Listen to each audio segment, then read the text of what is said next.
In an exclusive interview with DD News, Prime Minister Narendra Modi spoke on a variety of topics.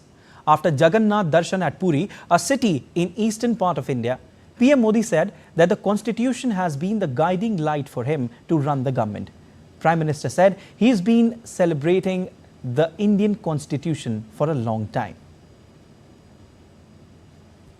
मैं doctor बाबा साहब आम्बेडकर का, मैं संविधान सभा का, उस समय सभी महापुरुषों का सर झुकाकर के प्रणाम करता हूं कि उन्होंने देश को ऐसा संविधान दिया कि एक चाय वाले का बेटा, एक गरीब मां का बेटा, और मेरे देश के लोकतंत्र की ताकत देखिए कि उसने उसे प्रधानमंत्री बना दिया। मेरे लिए तो संविधान शासन चलाने का सबसे बड़ा धर्म ग्रंथ है। मेरे लिए एक राजनेता के रूप में, एक पॉलिटिकल लीडर के रूप में, एक जनप्रतिनिधि के रूप में संविधान मेरा मार्गदर्शक है और मैं उसका पुजारी हूं। और ये पूजा मैं आज से नहीं कर रहा हूं। जब संविधान के 60 साल हुए थे तो मैं पहला व्यक्ति था देश में जिसने हाथी पर संविधान रखा और संविधान की यात्रा निकाली, और मोदी सीएम था, पैदल चल रहा था। Prime Minister Narendra Modi spoke about the ongoing Lok Sabha elections. He said that India's women power will propel the growth in the next 25 years, and the creation of 3 crore Lakpati Didis is a testimony to the same. Bharat की नारी शक्ति आने 25 साल में भारत की गति के लिए 2 मैं बड़े निर्णायक फैक्टर देखता हूं।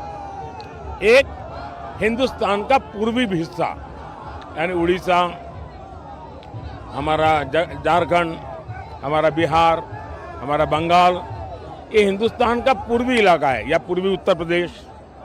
ये एक बहुत बड़ा फैक्टर बनेगा जो ग्रोथ इंजन बनेगा।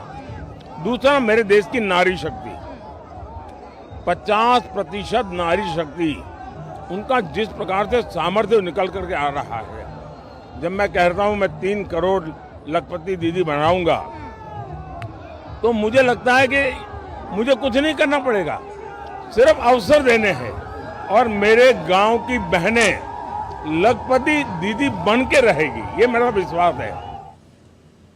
Slamming the opposition leaders, PM Modi said that few leaders see Prime Minister's post with power and prestige, but it is post of responsibility. ज्यादातर राजनेता सत्ता, पद, प्रतिष्ठा, उसी के इर्द गिर्द खोए रहते हैं।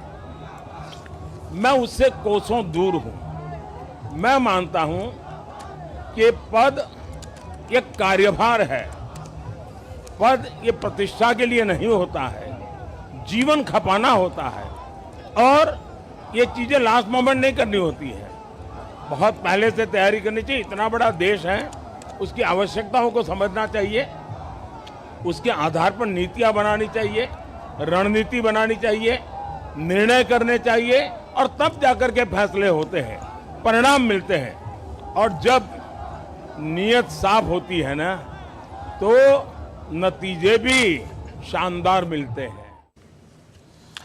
Taking bilateral relations